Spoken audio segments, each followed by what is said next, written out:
তৃণমূল কংগ্রেস একটাই, শিবির বদলে বিস্ফোরক তৃণমূল জমানার প্রাক্তন মন্ত্রী মমতা বন্দ্যোপাধ্যায়ের হাত ছেড়ে গতকালই আপনারা জানেন ঋতব্রত তৃণমূলে অনুব্রত মণ্ডল, তাকে দেওয়া হয়েছে বীরভূমের দায়িত্ব।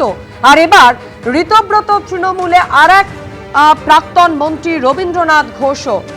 ভেঙে খান খান হয়ে যাচ্ছে কালীঘাট তৃণমূল, আর সেই সঙ্গে সদস্য সংখ্যা বাড়ছে ঋতব্রত শিবিরে।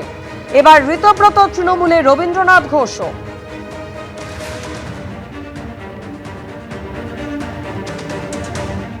এবার ঋতব্রত তৃণমূলে রবীন্দ্রনাথ ঘোষও, শিবির বদলে বিস্ফোরক তৃণমূল জমানার প্রাক্তন মন্ত্রী। তৃণমূল কংগ্রেস একটাই, মমতা বন্দ্যোপাধ্যায়ের হাতে কি সত্যিই ক্ষমতা আছে? মমতা বন্দ্যোপাধ্যায় যদি অভিষেককে সরিয়ে দেন তাহলে হয়তো অনেকেই তার কাছে ফিরবেন, বিস্ফোরক দাবি করেছেন প্রাক্তন মন্ত্রী রবীন্দ্রনাথ ঘোষ।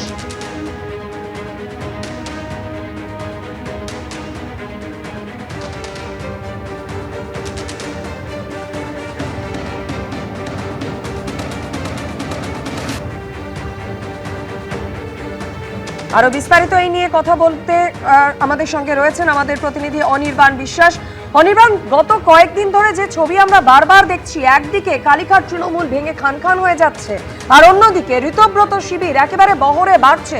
গতকাল আমরা দেখলাম অনুব্রত মণ্ডল, তাকে বীরভূমের জেলা সভাপতির দায়িত্ব দেওয়া হলো, আর আজ প্রাক্তন মন্ত্রী রবীন্দ্রনাথ ঘোষ তিনিও ঋতব্রত শিবিরে নাম লেখাচ্ছেন।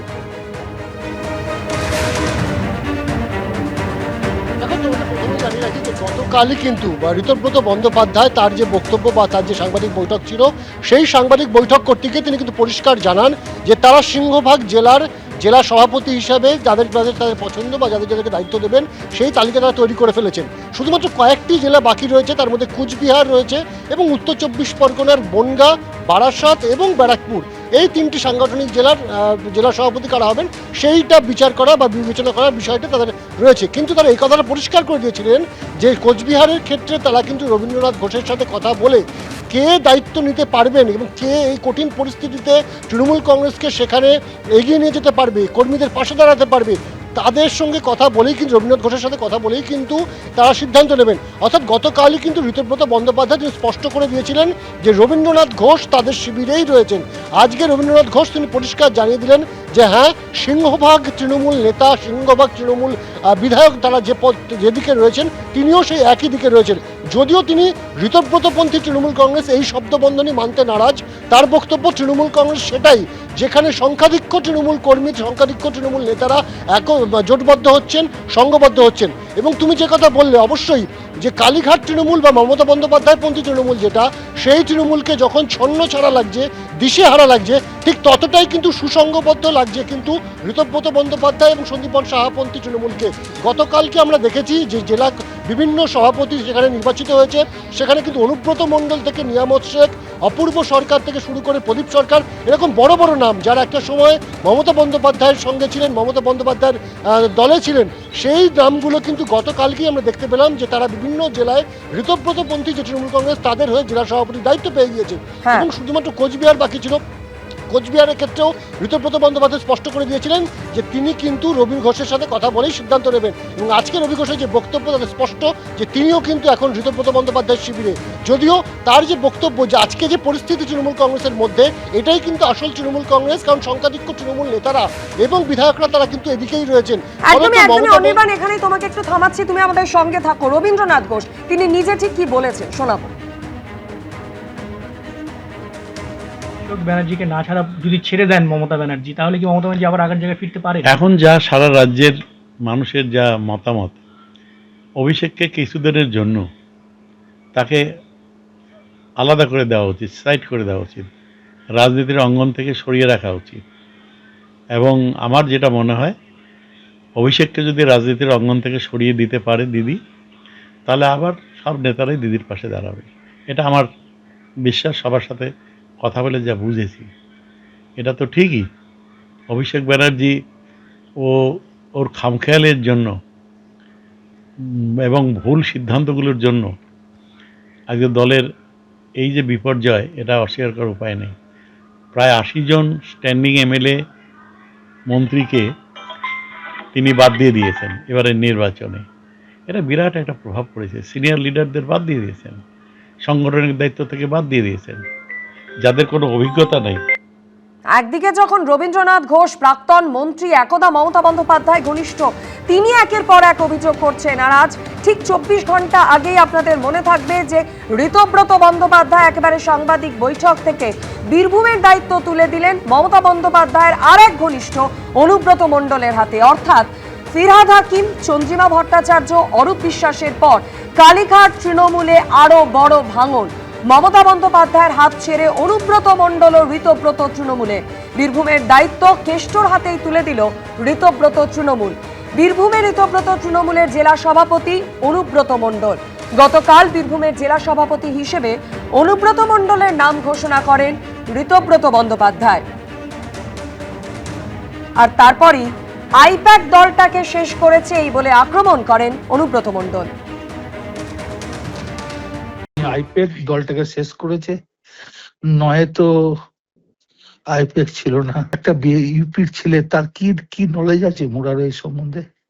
একটা বিহারের ছেলে, রাজস্থানের ছেলে, তার লাভপুর নানুর সম্বন্ধে কি আইডিয়া আছে?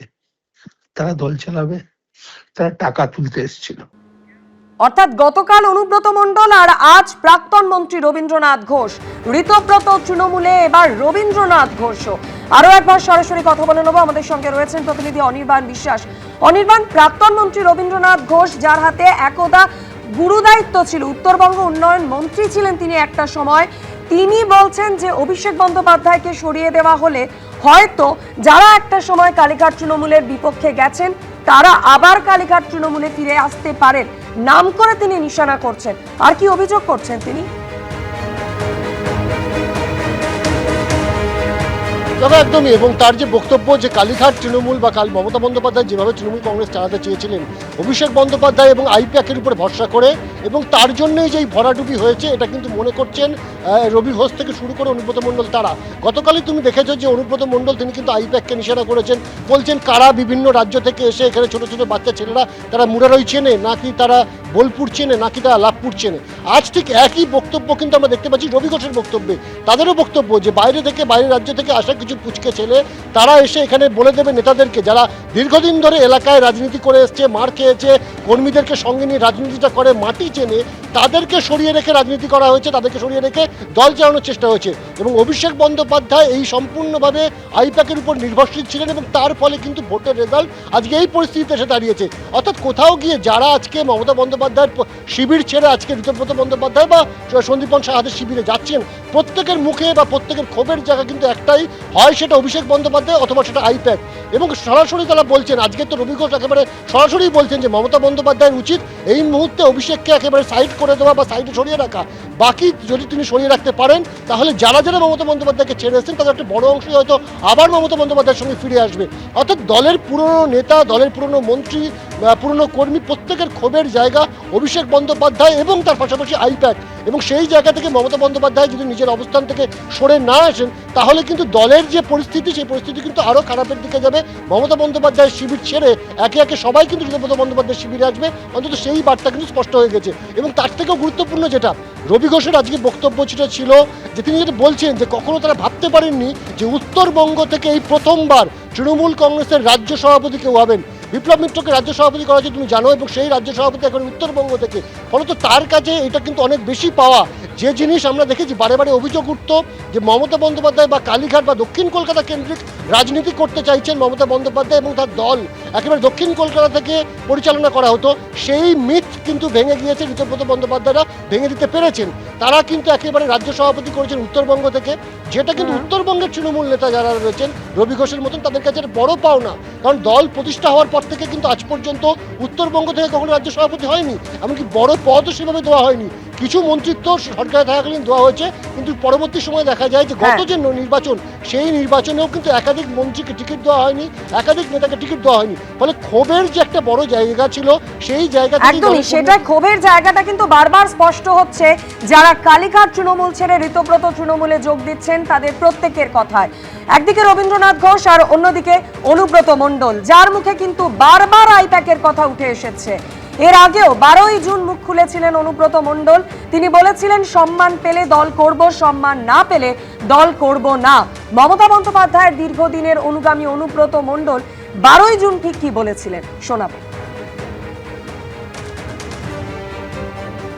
দল করবো, সম্মান না পেলে দল করবো না। রাজনীতিতে প্রথম এসেছিল তো, তখন ইলামবাজার এলাকাটা খুব একটা ভালো ছিল না। মুকুল্লাই বললো তুই একটু অভিষেককে এগিয়ে যা। হ্যাঁ, আমি কিন্তু মুকুল্লাইয়ের কথায় ওই জায়গাটা রাস্তা ফাস্তা তো গ্রামের রাস্তা বুঝতেই পারছেন, আমি একটু এগিয়ে গিয়েছিলাম। তো ও নেমে আমাকে বলেছিল তুমি রাজনীতির কী বোঝো? ওকে দেখে তো আমি রাজনীতি করি না, আমি তো মমতা ব্যানার্জিকে দেখে রাজনীতি করি। আইপ্যাক তো দলটাকে শেষ করলো, দুনিয়ার জায়গা থেকে টাকা তুলে নিয়ে গেল, আর আলফাল দলের লোকগুলোকে বসিয়ে দিয়ে গেল। তারা দলের ভাবমূর্তি নষ্ট করলো, টাকা পয়সা তুললো, সব কিছুই করলো। 100 পেরোবে না, শতাব্দী রায়ের সঙ্গে কথা হয়ে গেছিল, ভোটের আগে বলে দিয়েছিলাম। ও বলেছিল হ্যাঁ যেভাবে চলছে 100 পেরোবে না। আইপ্যাক দলের 12টা বাজিয়ে দিয়েছে। মমতা ব্যানার্জি আন্দোলন করে উঠে এসছে, মমতা ব্যানার্জি ভুল কাজ করবে কেন? রবীন্দ্রনাথ ঘোষ, অনুব্রত মণ্ডলী শুধু নন, কালীঘাট তৃণমূলে ভাঙনের জন্য অভিষেক বন্দ্যোপাধ্যায় দায়ী, একেবারে নাম করে এই কথা বলেছেন সিউড়ির প্রাক্তন বিধায়ক বিকাশ রায়চৌধুরীও। যে মমতা বন্দ্যোপাধ্যায়ের সঙ্গে আপনাদের সম্পর্ক খুব ভালো ছিল, সেই জায়গায় এই রকমভাবে বীরভূমটা গোটাটা এই অবস্থা হলো কেন? আমার মনে হয় ওনার প্রতি তো অনেকের শ্রদ্ধা ভালোবাসা সবই আছে, কিন্তু সেনাপতি তার প্রতি আমাদের ভরসা নেই।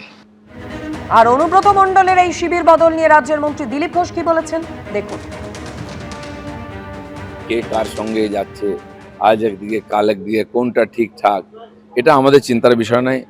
বিধানসভায় মাননীয় স্পিকার দেখছেন, কোর্টে গেছেন, আদালত দেখবেন, তহবিল কে নেবে, কার্যালয় কে নেবে, কে কোন এমপি এমএলএ কোন পার্টিতে কোন গোষ্ঠীতে যাবে, এটা ওনার ভেতরের ব্যাপার। এ নিয়ে আমাদের কিছু বলার নেই। আপনারা নিজেরা বিধানসভায় ফ্লোরে যে প্রমাণিত করবে মেজরিটি সেই হবে, আর এটা তারা বিরোধী দলের দায়িত্ব পালন করুন, এটা আমরা চাই। অন্যদিকে আরো একজনের রাজনৈতিক অবস্থান নিয়ে কিন্তু জল্পনা তৈরি হয়েছে। তিনি হলেন পানিহাটির প্রাক্তন তৃণমূল বিধায়ক নির্মল ঘোষ। গতকাল দেখা গেল লটারি প্রতারণা মামলায় ধরপাকড় শুরুর পরই ঋতব্রত তৃণমূলের বৈঠক চলাকালীন সেখানে হাজির হলেন নির্মল ঘোষ। গতকাল ঋতব্রত তৃণমূলের বৈঠক চলাকালীনই সেখানে হাজির হলেন নির্মল ঘোষ। তাহলে কি এবার ঋতব্রত তৃণমূলের নির্মল ঘোষও? উঠছে সেই প্রশ্ন।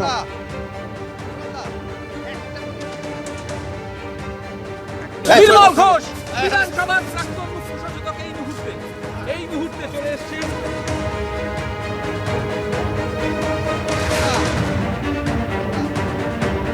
অর্থাৎ রবীন্দ্রনাথ ঘোষ, অনুব্রত মণ্ডল, নির্মল ঘোষ, একের পর এক তৃণমূল নেতারা একসময় মমতা বন্দ্যোপাধ্যায় ঘনিষ্ঠ নেতাদের বর্তমান রাজনৈতিক অবস্থান নিয়ে কিন্তু জল্পনা চলছে। যদি অনুব্রত মণ্ডল তিনি ঋতব্রত শিবিরে আছেন তা গতকালই স্পষ্ট হয়ে গিয়েছে।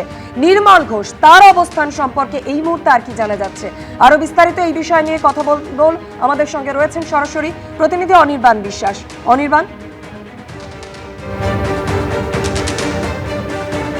দেখুন, নির্মল ঘোষের গতকালকের এই বৈঠকে উপস্থিতি হওয়া এবং সেটা কিন্তু একটা বিষয় নিয়ে কিন্তু একটা দ্বন্দ্ব রয়েছে। কারণ এই কারণে দ্বন্দ্বের কথা বলছি, গতকাল ঋতব্রত বন্দ্যোপাধ্যায় পন্থী যে সমস্ত নেতারা গতকাল এই জেলা সভাপতিদের নির্বাচনের জন্য ভোট হাউস তফসিলাতে অংশগ্রহণ করেছিলেন, সেখানে নির্মল ঘোষের বক্তব্য ছিল যে তিনি কিন্তু একেবারে বৈঠকের মাঝপথে আসেন এবং তার বক্তব্য যে তাকে আমন্ত্রণ করা হয়েছে এই বৈঠকে আসার জন্য। যদিও পরবর্তী সময় আমরা দেখলাম যে ঋতব্রত বন্দ্যোপাধ্যায় শিবিরের তরফ থেকে সন্দীপন সাহা থেকে শুরু করে আরও একাধিক নেতৃত্ব বা নেতা তারা কিন্তু পরিষ্কার করে দেন যে ঋতব্রত বন্দ্যোপাধ্যায় শিবিরের তরফ থেকে কোনোভাবেই নির্মল ঘোষকে কিন্তু আমন্ত্রণ জানানো হয়নি। তিনি নিজে এসেছিলেন দেখা করতে, যদিও তিনি আসলেও ঋতব্রত বন্দ্যোপাধ্যায়ের সঙ্গে তার কোনো রকমের কোনো বাক্যালাপ হয়নি। অবশ্য সে ছবি আমরা নিজেরাও দেখেছি যে বৈঠক শেষ হয়ে যাওয়ার পর যখন সবাই মিলে বসে এক জায়গায় গল্পগুজব করছেন, আড্ডা মারছেন নিজেদের মধ্যে, সেই সময় নির্মল ঘোষকে দেখা যায় কিন্তু একটি ফাঁকা টেবিলে একা একা বসে থাকতে। কখনো দেখা যায় যে হল ছিল সেই হলের বাইরে একা একা ঘুরে বেড়াতে, কিন্তু কোনোভাবেই কিন্তু তিনি ঋতব্রত বন্দ্যোপাধ্যায়ের ধারে কাছে আসতে পারেনি। এমনকি ঋতব্রত বন্দ্যোপাধ্যায়ের ধারে কাছে আসার চেষ্টা যখন তিনি করেছেন তখন কিন্তু ঋতব্রত বন্দ্যোপাধ্যায় অন্য গেট দিয়ে বেরিয়ে নিজের গাড়ি দুটো চলে গিয়েছেন।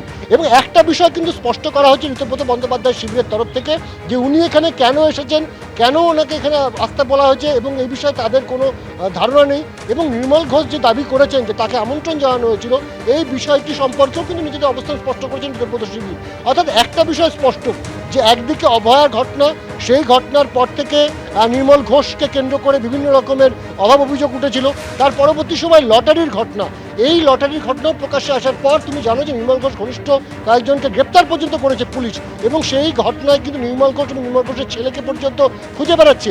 সেই জায়গায় দাঁড়িয়ে ঋতব্রত বন্দ্যোপাধ্যায় শিবির একটা দূরত্ব বজায় রাখতে চাইছে নির্মল ঘোষের থেকে, পানিহাটির প্রাক্তন বিধায়কের থেকে।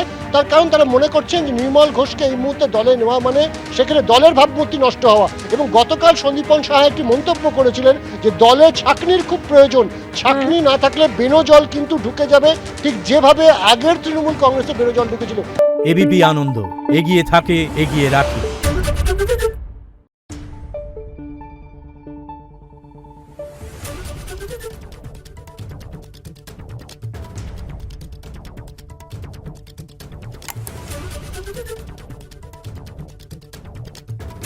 Thank you.